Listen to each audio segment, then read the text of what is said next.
This is my buddy Alphie. And now he's much more relaxed because we got him some exercise. In this video, we're gonna go over some tips that you can use if you have a dog that's very high energy, like he is. And so we're gonna go over physical exercise, mental stimulation, as well as a secret on how you can get kids to actually help you with the dogs. Most of the time, kids are doing the things we don't want with our dogs. They're chasing the dog or getting the dog all ramped up. All right, so when it comes to exercise, the first thing that we need to do is, look at is physical exercise. For dogs, there's physical exercise and mental stimulation. The first thing I talk about is walks, sniff walks. Now we're in Malibu up in the hills, and so it's not really, there aren't a lot of trails, and coyotes and other stuff, so it's probably not going to be something we're going to do a lot of. But if you do take them on a walk, letting a dog sniff, as long as it's safe to do so, will burn substantially more energy than if they're just walking. Running is different. Okay, so that's walks. Now we can also play Tug of War. A lot of dogs like playing Tug of War. And I like to build control exercises into these as well. So we're playing tug, tug, tug, tug, tug. And so what you do is hold it out and say tug if you know he's going to grab it. Then as soon as he grabs it, we say our mark word yes to let him know that this is what we want. We tug a little bit. When his energy gets too high, you can either drop it or you can pull out a treat and hold it up to his nose. And when he drops it, say your mark word and put the treat in his mouth. So you're interrupting him and give him a little bit of a break. Tell him to sit. Then you can do a couple hand targets, ask him to move down. Some things that cause him to focus on you and slow down his energy a little bit. And once his energy is a little bit lower, then you go back to tug, tug, tug. That's a great way to burn energy. He also likes to play fetch. There's a pool. We can play fetch and throw it into the shallow end of the pool. He jumps in the pool to get it. He's got to, eventually, if he's swimming in the pool, that'd be even better because that's really a great workout. But then he cools him down a little bit. And the kids that are in the house can get involved and do this. And I have a motivator to get them to want to do it. But it's fun. And so it's a great way to burn energy. Now, when you're doing fetch or a walk or tug of war is a little bit different. But if you're doing, and for tug, they have a tug pole. So you can put the post in the ground. It's a little bit flexible, and you get a bungee that's attached to like a rope. He can go out there and grab it and tug on that all day long, and you don't have to tug it with him. I also showed a video of I used a Go Dog Go, but there's also iFetch. There's a number of machines that let dogs play fetch with themselves. So what I do is I put it in the machine, it throws the ball. Then when the dog brings it back, I show them they have a treat, and I hold the treat over the top of the hole. If the dog drops it and it goes in the hole, I say my mark word and release the treat. After a while, the dog would go fetch, drop the ball in the hole, and it can play fetch with himself. So this is a great way for the dogs to exercise themselves. Now, there are horses around, and horses have saddlebags. Dogs, they have a doggy backpack. It's a harness that actually has little pockets on the side. You can put bottles of water in there, bags of sand, or things along those lines. That makes the walk more efficient. So those are examples of some physical exercise. And physical exercise is great, but as one of my colleagues pointed out, if we go to the gym a lot, we get stronger. That means we need to work out longer and harder. Dogs are supreme athletes, so they definitely need that physical release, but there's also mental stimulation. A dog's nose controls about 60% of their brain, and it drains a lot of energy. So I showed the Guardian something called a snuffle mat. A snuffle mat is essentially a floor mat looking thing that has tassels. Now, he gets fed really high-end, good quality, raw food, but I would like to have the family, because exercise is so important for this, especially this breed in this situation, to start feeding him half of his meal with dry kibble, the other half with the raw. And the raw comes only after you eat the kibble. And if you get a snuffle mat and sprinkle that food in those tassels, now he has to work for his food. This makes feeding him like a walk, but you don't have to take him for a walk. And it slows down the feeding process. It also boosts his confidence because I earned this food. I hunted this food essentially in his brain. So if we feed him twice a day and half of it comes out of a snuffle mat, that's like 2 walks that you get built in a day where you don't have to do anything. Now, I also showed a Tricky Trainer, it's an Omega Paw Tricky Trainer treat ball. It's an orange ball that you can put kibble in. He's got to nudge it around just right to get 2 pieces of kibble to fall out. Then he licks it up, nudges it around.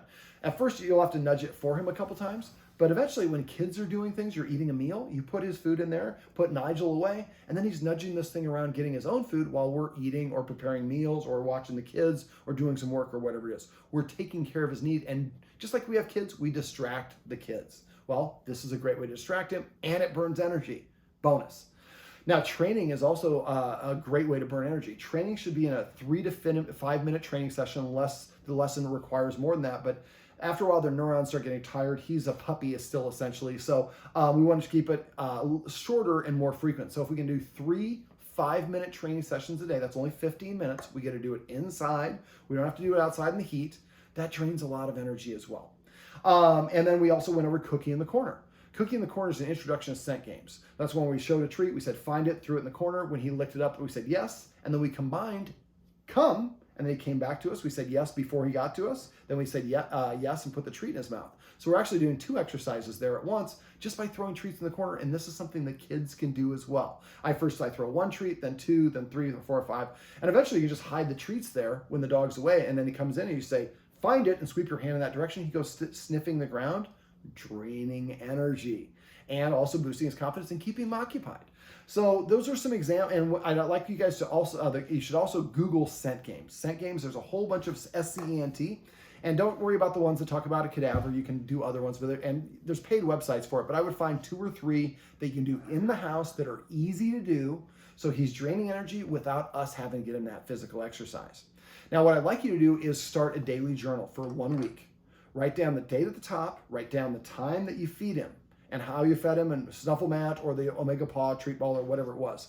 Then give him 10 minutes of rest. And then, or I would probably start off with maybe a walk or a game of fetch first in the morning. If you're fetching or doing a walk, some of the exercises, I want you to time or count them. So you might find that he needs 33 fetches before guests come over to not jump up on the guests. He needs 22 to not hassle you when you're preparing meals. So you kind of ebb and flow. One day you'll do 10, one day you'll do 15, then one day you'll do 20, and you kind of dial in on the right amount that he needs before certain activities.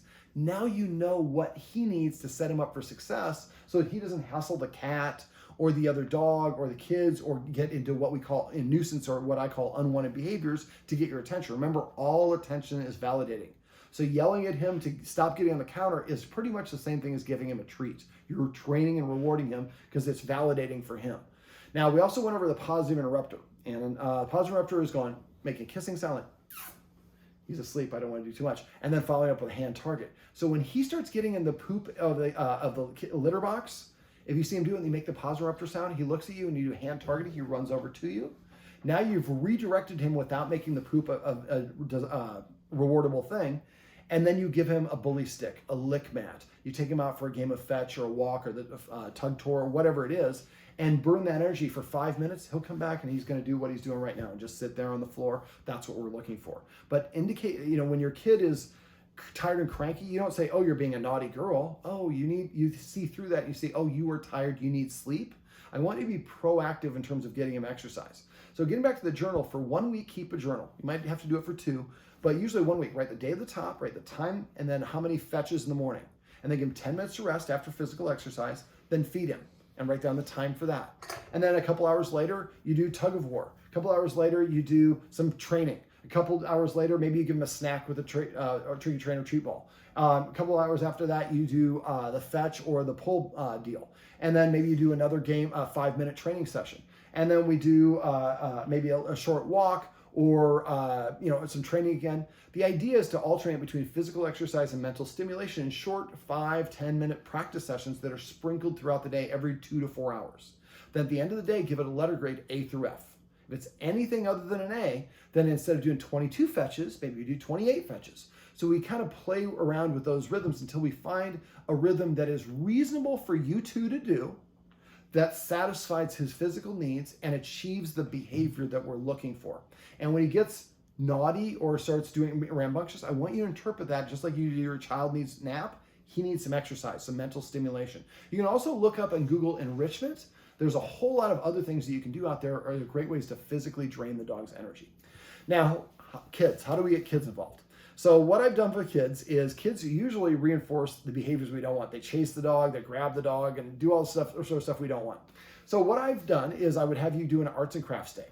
Get a little jug or a little vessel and have them put their name in glue and put glitter on it and baseballs and butterflies and whatever they're interested in. And I say, you know what the dog guy told me is that when we pet our dog, that's how we say thank you. Would you say thank you before or after I give you this piece of candy? And the little ones are like, before, and you're like, we're gonna try that again? After? That's right. Here's your candy. They say thank you. So what we want you to do from now on, sit. So he didn't do what I wanted. I'm not saying it multiple times. I'm just disengaging, becoming boring. He got down. I was not validating for him. So what I want you to do is before you want to pet the dog as a child, I want you to tell him to sit. Or if he's already sitting, tell him to lay down, or hand target, or anything that he knows how to do. Only got to tell him once. If you tell him more than once, it doesn't work. But if you tell him to sit and he sits and you come and tell me, I'm going to take an M&M, I'm going to put it in your jar. At the end of the day after dinner, you get all your M&Ms, or if you don't want to have them that late, they get them the next day. The first day, a couple days, you'll get like 1 or 2, but then when competition, we have 2 kids kick in. I had one woman that had 5 kids, and the first day, like one of them had 3, one of them had 10, the other one had 0, 0, 0. Then, like by the end of the week, there were like 50, 60, 70 M&Ms, and she was like, in 1 week, that dog's behavior was totally transformed, because dog training is a numbers game. Now, what if the child do something that they don't want? Oh, you can't. You pulled him by his tail. He doesn't have a tail. I have to take an M&M away. You want to earn this back? Sit. Yes. Pet. Boom. You put it right back in there. So you don't actually have to physically take it away. Now, the only time this doesn't work is when we start saying, okay, you didn't make your bed, so I'm going to take away M&M. Just make it dog only. But after a while, now your kids are going, and you just say, hey, mommy, I just did 15, I need 15 M&Ms. Oh, you can only do 1 every 5 minutes. So that way they don't load up on it. But now you're giving your kids merits and positives to want to interact with your dog. Your dog is practicing all the desired behavior that you want, and you're doing this without the parents, and the parents should be doing this too. You can give yourself M&Ms if you want.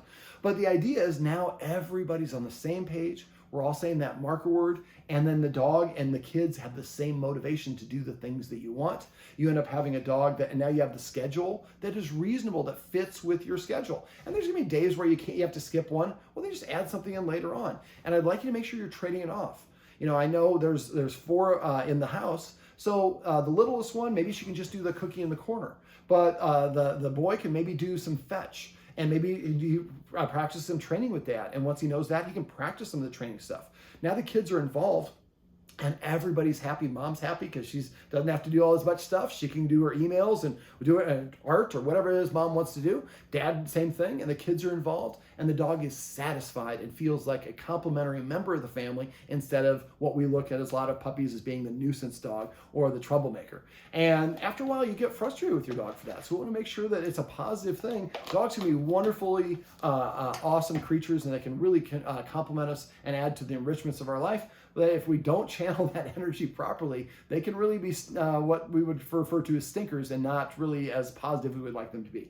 Alfie, want a treat? We come up here. Oh, yes. This is my buddy Alfie. And these are some tips and tricks you can use if you have a really high energy dog and kids, and tricks to get them to work all together.